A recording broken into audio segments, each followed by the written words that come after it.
Hey y'all, I just want to explain some things, or one thing. What I'm trying to do is I have a website, fightbackmedia.com, and a couple of podcast assets that are fightbackmedia.com based, and I'm trying to merge it all into the existing IG that I have, and so which is why I made sure that people who are coming from my website, who are coming from my podcast and my videos, that when they get to the IG, they know they've hit the right place. Now, it's interesting that I'm the same guy. I'm the same guy. I haven't changed a bit, and I don't go back and forth for people. I'm the same person. I just want people to know that. But I want my followers from my Fight Back Media side to be comfortable on the Fight Back Media Instagram page.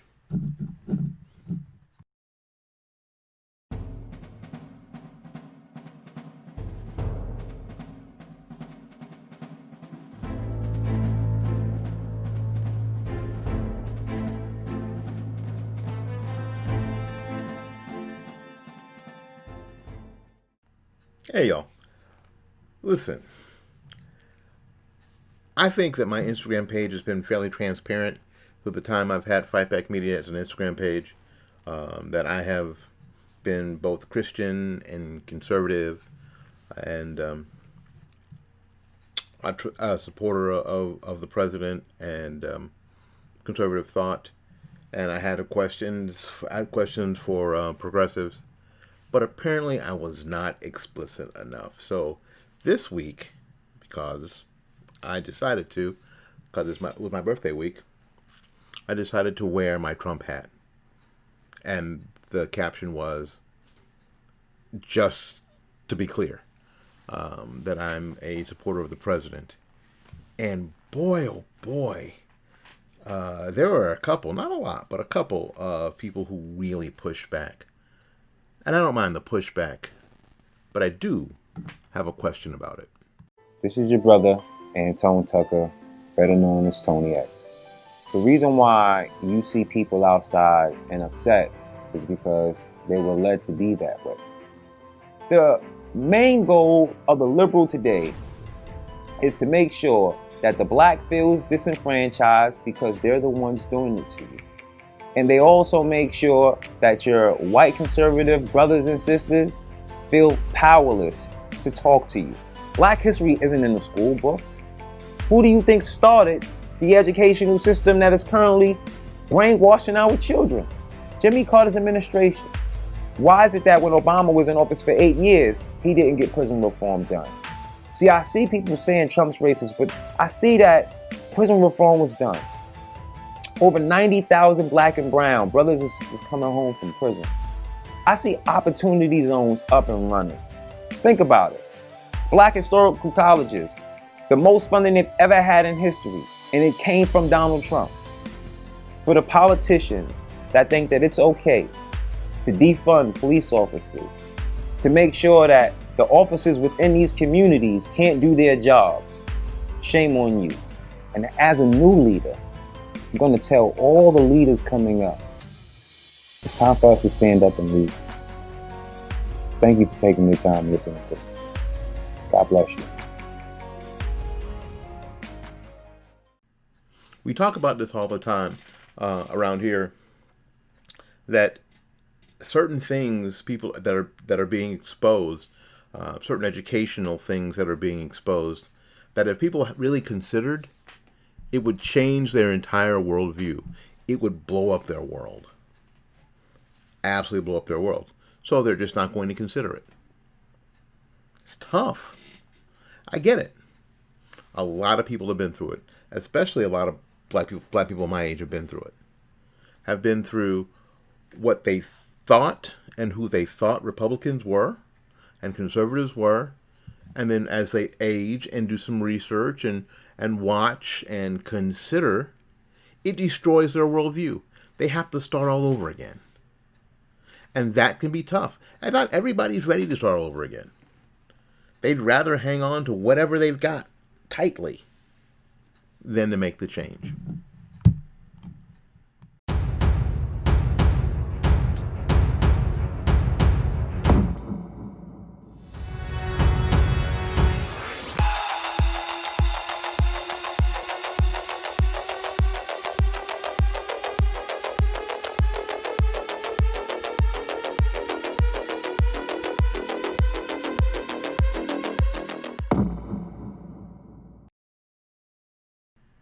it can be tough when someone's asking you to look at what you're seeing differently, to consider another viewpoint, to take it from another angle,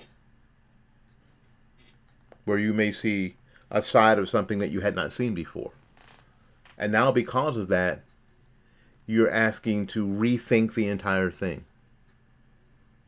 That can be tough. Which is why a lot of people don't do it. They'd rather fight for their viewpoint. They'd rather stand fast on their tile for their viewpoint than to consider anything else. I understand that. I don't accept it, but I understand that.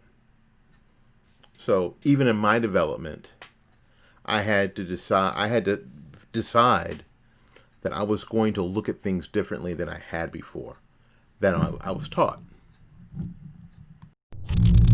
This is a movement, I'm telling you. They're not going to stop, and they should not. These people are tearing up our livelihood. A third straight night, Portland police declared a riot. The vast majority of the protest has been peaceful. Over the weekend, 59 officers injured and 47 people arrested. New York City Mayor Bill de Blasio announcing a proposal to cut $1 billion from the New York City Police Department. We need to completely dismantle the Minneapolis Police Department.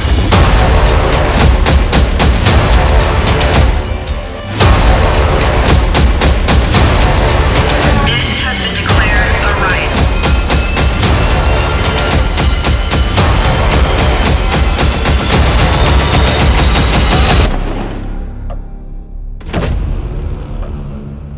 You won't be safe in Joe Biden's America.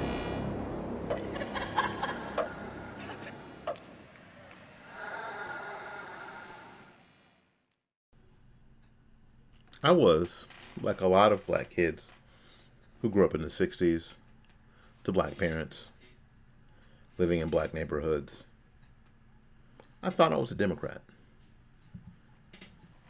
I remember my mother saying that Democrats are for poor people and Republicans only care about the rich. I wasn't sure that we were poor. I was sure that we weren't rich. I was sure that we weren't amongst the super wealthy. I didn't even have any earthly idea or any concept of what that was. But I was pretty sure that we weren't rich or wealthy or even well off. We ate every night. I had toys to play with. I had friends. We lived indoors. We even had a house. So I didn't understand that my parents were what we call now the working poor. Both my parents had a job. And my guess is that my dad had health insurance for us through his job. My mom might have. But I didn't know anything about that when I was 10 or 11. I just didn't know anything about that. But what I did know is that we were Democrats. We were Democrats. Our family were Democrats. And I was pretty sure that I had never heard or never met a Republican. I was pretty sure that I had not met a Republican until possibly I was in college, possibly. Maybe even after. I may not even have met somebody who said, oh, I'm a Republican until after I left Florida State University. I was in my 20s. When I was in college, I was a Democrat, right? I really didn't get it. I really didn't understand what any of that meant. But my family had been Democrats. My mom had been a Democrat and had voted Democrat. So when it came time to vote for president, when it became my turn, it was Bill Clinton, I think. Yeah, I voted for Bill Clinton twice. And for the absolute worst reason. He was a saxophone player, and he played the saxophone on the Arsenio Hall show, and I thought that was cool. Policy? Didn't know anything about policy. Didn't care anything about policies. I was a Democrat, and this dude was cool, and that was enough for me. As I remember, me and my friend, my good friend, my dear friend, who's passed away now, who I miss terribly, Jamie Osborne, got in the, boy, this is such a liberal story, got in the VW bus that he owned, VW bus, and drove home to vote. We drove from Tallahassee back here to vote that Tuesday, and then got back in the VW bus. Is there not a more liberal, progressive thing to ride around in the in the early 90s in a VW bus? 50 miles an hour, foot on the floor, pedal to the metal. This black kid and this Catholic kid. All we needed was a Jewish kid, and we would have been a 1960s movie. So we driving back, and that's what we did. And 4 years later, I was here. I was here at home. Clinton played on the Arsenio Hall tour again, and I voted for him. Sure did. I know. The worst reason possible. The worst reason to vote for somebody because they were cool. So when people voted for President Obama because he was cool, I didn't have a leg to stand on. When they came at me with, well, he's cool, I didn't have a leg to stand on. I had done the same thing twice. So you were wondering what made the difference. I've told this story before. I'll tell it again. In 1990, we found out that we were pregnant. That my wife was pregnant. Through a circus of circumstances, we found out fairly late in the pregnancy. So my son was never a blob of cells or a blob of tissues. He got a name fairly early in the process. Seeing that we were actually midway through the process, he got a name pretty much right away. We didn't, even before we knew if it was going to be a girl or a boy. He had names. I said he because it ended up being a boy, but if it would have been a she would have had a name. And we always called the baby by their name, by his name, or her name. And once we found out it was a boy, we always called him by his name. Always. So he was always real to us. Always a real baby. Not an embryo, but a baby. And on September 12th, almost 30 years ago, we go into the labor delivery room, and about 5 o'clock in the afternoon, my son was born. And the nurse hands him to me, and I'm looking at his little gray eyes, and I think he's talking to me. I think he's been talking since birth, and I said, you know what? I'm sorry, son. We tried to get you delivered before Oprah, but we couldn't. So we watched the news together. We watched the 5 o'clock news together as I spoke to him, and I'm sure he spoke to me. And we've been that level of close ever since. And as I left to go home and actually put together the crib that we bought, that's how behind we were.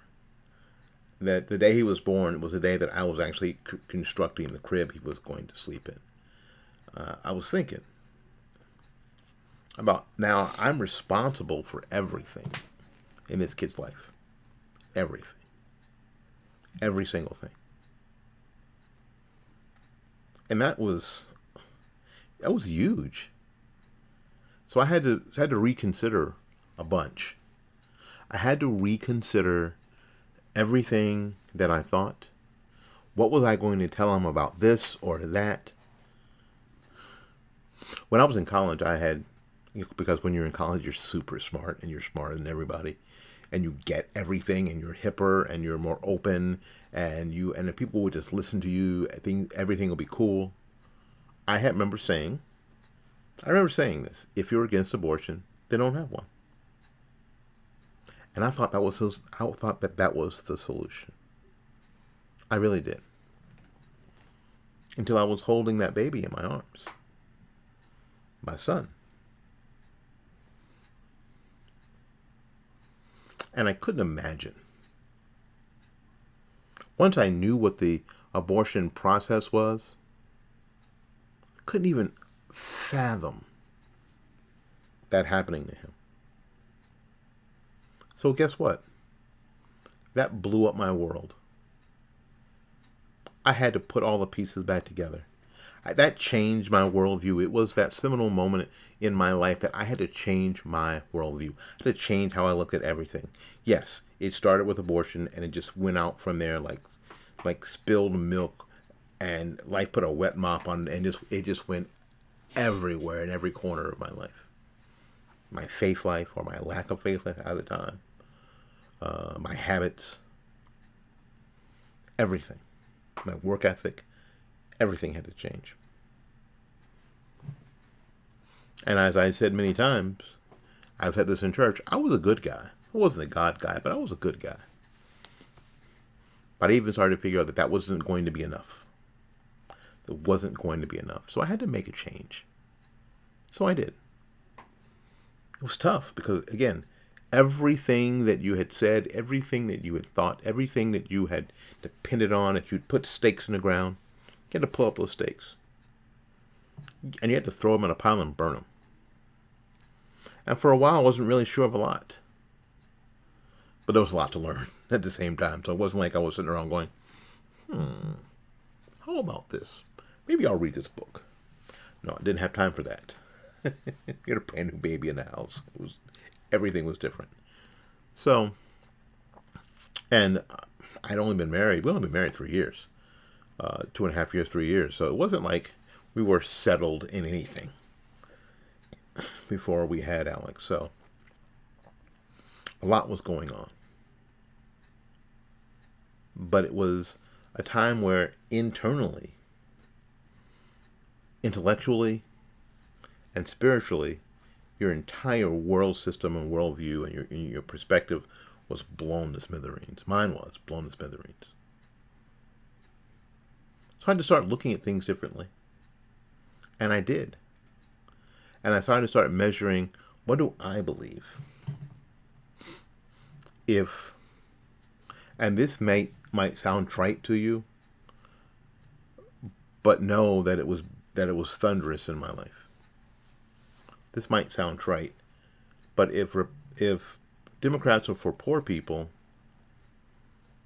and Republicans are for rich people, I just had a new baby. What did I need to be? Poor? Did we need to be poor so we could stay Democrats? Or should I start looking elsewhere? Should I start looking elsewhere for a different perspective politically as well? If indeed what I'd been taught was true, then if I wanted to be wealthy, if I wanted to be rich, if I wanted to be well off, if I wanted to be taken care of, if I wanted to be able to take care of my family, then I should start looking at other things. Then I should start looking at taxes. When you work, and you work like a dog, and then you get your check at the end of 2 weeks, and this FICA dude takes a big chunk of money that you could use to pay bills, to buy diapers, to buy formula, to buy baby clothes, and FICA just takes it, you're like, FICA. And then at the end of the year, after all of that, they come back for some more. You're like, well, Why is this? So you do some investigation. And you look at people's platforms and you look at what they're saying, and you hope that, before I became super cynical, you hope that what they're saying is true, what they believe is true. And these Republican people were saying that they wanted lower taxes. Hell, that wasn't enough for me. I wanted no taxes. I'll be honest with you. I wanted zero tax. Don't tax me at all, bro. Don't tase me. Don't tax me, bro. That's what I wanted. So I started considering what Republicans were saying. And I started considering what Republicans were saying about abortion, because my mind had changed. It changed. I'm sorry if that bothers you. Actually, I'm not sorry that bothers you, but my mind had changed. I had evolved from my previous position. I had. I started looking at what they were saying about abortion. Frankly, I started looking at what Catholics had to say at the time about abortion. And I thought maybe Catholicism was the way to go. I'm telling you, I was looking at everything. Like I said, if you spill some milk and you put a wet mop on it and it goes everywhere, every nook and cranny of my life, I started to investigate everything. I didn't turn to Catholicism. My good friend that I had ridden in the VW bus was Catholic. His parents were teachers and Democrat. So it bothered me a little bit. How can you be Catholic and Democrats are okay with abortion, and your Pope certainly isn't good with abortion? You get me? I was very confused. So there was some cognitive dissonance there that I was already experiencing enough of that. So I didn't go the Catholic route, and it was too much to learn. It was stand up, sit down. Oh, that thing in front of you is, if you haven't been to Catholic church, you're in the Mass, that thing in front of you is not a footstool. Get your feet off that thing, right? So, yeah, so when Republicans were saying that abortion was wrong, I agree with that. When they were saying that we need lower taxes, I was saying yes, but that didn't go far enough for me. But at least it was somebody saying it. So I found myself in the next election voting for George Bush. I found myself in the next election voting for George Bush. I think I was still a registered Democrat at the time. I'm sure I was. And then later on that year, after 9/11, about this time of year, I think I changed my registration to Republican, because I just didn't see how some of the things that were going on, especially being said by Democrats at the time, I agreed with. There was very little, frankly. And when I looked at my neighborhood, when I looked at my community, and I looked at who had been in charge of my community for a bunch of years, and how it was, and how things were, and how dangerous some parts of my community actually were, and I was ready for something different. Just ready for something different. And I was ready for the cognitive dissonance of being a Democrat against abortion and being a Democrat for lower taxes, or being a Democrat who wanted to change the tax system entirely. And it didn't seem like Democrats wanted to do that. I'm sure some of you will argue that, but that's okay. I'm just telling you what my experience was. So I didn't make any fanfare about it. I didn't make a bit of fanfare about it. I just did it. I just went into the SOE and I re-registered, changed my party affiliation from Democrat to Republican. I don't think I told anybody. I might have told my wife. I just did it. She was like, oh. And I think later she did the same thing. Again, no fanfare. No, I mean, we didn't have communion before we did it. Maybe we should have. There was no fanfare. We didn't get on Facebook, because there was no Facebook at the time, MySpace or anything, and make any large declarations that we were Blexit before there was Blexit.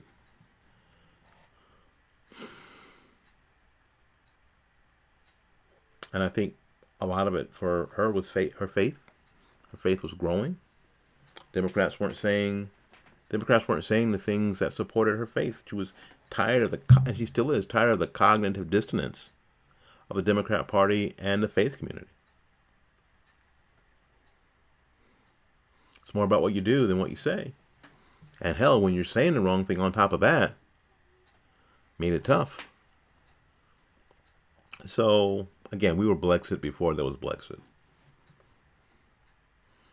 And we tried to, as much as we could, to raise our son in a Christian conservative household.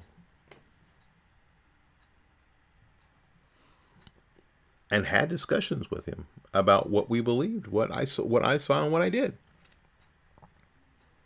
He saw me, and didn't try to hide. He saw me be a speaker at the first Tea Party gathering here in my town, and the second Tea Party gathering that ended up on YouTube. You can still find those on YouTube. He saw me run as a Republican for a county commission, not once but twice.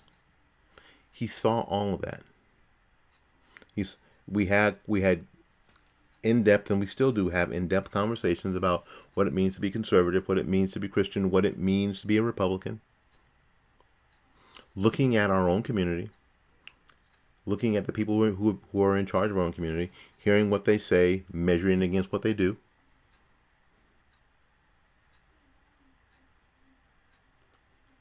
And I think that my son has an advantage that I didn't have.